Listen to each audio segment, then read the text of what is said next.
తెలంగాణ ఉద్యమకారులకు కాంగ్రెస్ పార్టీ అండగా ఉంటుందని పరిగి ఎమ్మెల్యే రామ్మోహన్ రెడ్డి చేవెళ్లలో జరిగిన రేవంత్ రెడ్డికి కృతజ్ఞత సభలో తెలియజేశారు. ఆనాడు తెలంగాణ శాసనసభలో ఉద్యమకారుల తరఫున మాట్లాడిన ఏకైక శాసనసభ్యుడిని నేనేనని, ప్రభుత్వానికి వ్యతిరేకంగా ఎన్నో ఉద్యమాలలో పాల్గొన్నానని తెలిపారు. కాంగ్రెస్ ప్రభుత్వం ఏర్పడి 2 నెలలు కాకముందే బీఆర్ఎస్ నాయకులు విమర్శిస్తున్నారని అన్నారు. బీఆర్ఎస్ పార్టీ ప్రభుత్వం కాంట్రాక్టుల దగ్గర కమిషన్ పేరు మీద వేల కోట్లు దోచుకుందని, మన రాష్ట్రాన్ని అధోగతి పాలు చేశారని విమర్శించారు. గౌరవ ముఖ్యమంత్రి రేవంత్ రెడ్డి సారథ్యంలో తప్పకుండా ఉద్యమకారులకు న్యాయం చేస్తామని హామీ ఇచ్చారు. కాబట్టి అన్ని విధాలు కూడా తెలంగాణ ట్యాగ్ లైన్ ఏదైతే ఉండేనో నీళ్లు, నిధులు, నియామకాలు మోసం చేసింది కేవలం కేసీఆర్. టీఆర్ఎస్ పార్టీ తప్పకపోరు కాదు.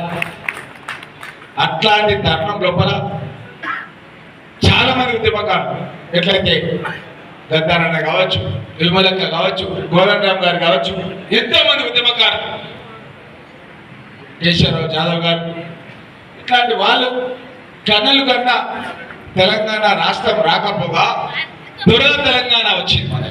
దుర్గా తెలంగాణ అంటే అసలు నిజమైన తెలంగాణ ఫలాలు అయితే రావాలో అది రాకుండా వాళ్ళ కుటుంబ సభ్యులకు వాళ్ళకు మాత్రమే అధికారాలు, వాళ్ళకు మాత్రమే పదవులు.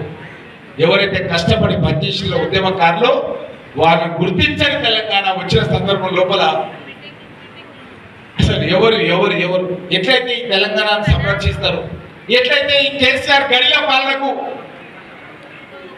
అడ్డం పలికి రాష్ట్రాన్ని తీసుకొస్తారని ఆలోచన చేస్తున్న సందర్భం లోపల మనకు రేవంత్ రెడ్డి గారు ఒక తెలంగాణ రాష్ట్రం లోపలే ఎవరు కూడా మనకు కేసీఆర్ కు అడ్డంగా నిలిచి కాంగ్రెస్ పార్టీ అధికారంలో తీసుకొస్తారని కృషి చేసినటువంటి నాయకుడు కేవలం రేవంత్ రెడ్డి గారు. దాని ముఖ్యమంత్రి అయిన ఆయన కావడానికి ముందే ప్రకటించుడు 250 గజాల భూమి తెలంగాణ ఉద్యమ కాలం లోపల ఎఫ్ఐఆర్ ఎవరికైతే అయినాయో వాళ్ళందరికీ కూడా మేము 250 గజాల భూమి ఇస్తున్నాం. ఉద్యమం తెలంగాణ రాకముందు కోరిండొచ్చు, తెలంగాణ వచ్చిన తర్వాత కోరిండొచ్చు, ప్రయోజనం కావాలని చెప్పి ఇంకోరు కోరిండొచ్చు, కానీ మీకందరికీ కూడా మానసికంగా నేను ఉంటాను. అంటే చాలా మంది, అంటే ఎగ్జాంపుల్ సత్యనారాయణ రెడ్డి గారు ఉన్నారు, ఆయన ఒక సందర్భంలో ఉద్యమం గురించి నేతృత్వం వచ్చిండు. అట్లా ఒక సందర్భము, ఒక విషయము, ఒక దీని గురించి ఒక్కొక్క ఇష్యూ లోపల ఒకరు కాంట్రిబ్యూట్ చేసారు. కానీ అందరూ కూడా గుర్తింపు రావాల్సిన అవసరం ఉంది ఈరోజు. కాబట్టి మీకు అందరు కూడా భరోసా ఇస్తున్నా. ఈరోజు అనివార్య కారణం వల్ల చాలా మంది రావాల్సిన వాళ్ళు ఉంది, అది రాలేకపోయారు. వాళ్ళందరూ కూడా చెప్పారు ఫోన్ చేసి, మీరు పోవాలి, మీరు మాట్లాడాలి, మన సభకు మీరందరూ కూడా మార్గదర్శకం వహించి మీరు మన వాళ్ళందరూ కూడా చెప్పాలి.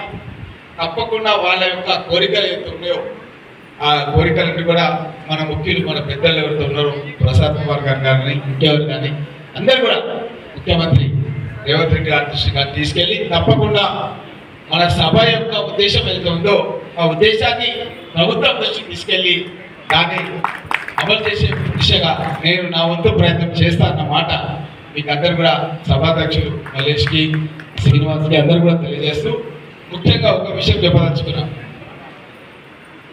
తెలంగాణ రాష్ట్రం వచ్చిన తర్వాత శాసనసభలో మొట్టమొదటిసారిగా గోవిందరావు గురించి, అదేవిధంగా విమలక్క గురించి, గద్దారన్న గురించి, వీళ్ళందరి గురించి మాట్లాడిన ఏకైక ఉమ్మడి రంగారెడ్డి జిల్లా శాసనసభ్యుని నేనే అన్న విషయాన్ని కూడా మీకు అందరూ కూడా గర్వంగా చెప్పదలుచుకున్నాను. ఎవరు కూడా మాట్లాడలేదు. శాసనసభ రికార్డు ఉన్నాయి, మాట్లాడిన వీడియో ఫుటేజ్ మీకు అందరూ పంపిస్తుంది. ఏం చెప్పారంటే తెలంగాణ రాష్ట్రం వస్తే నీళ్లు, నిధులు, నియామకాలు ఈ 3 రావాలన్న ఉద్దేశంతోనే తెలంగాణ రాష్ట్రం వచ్చి ఉద్యమకారులు ఉద్యమించారు.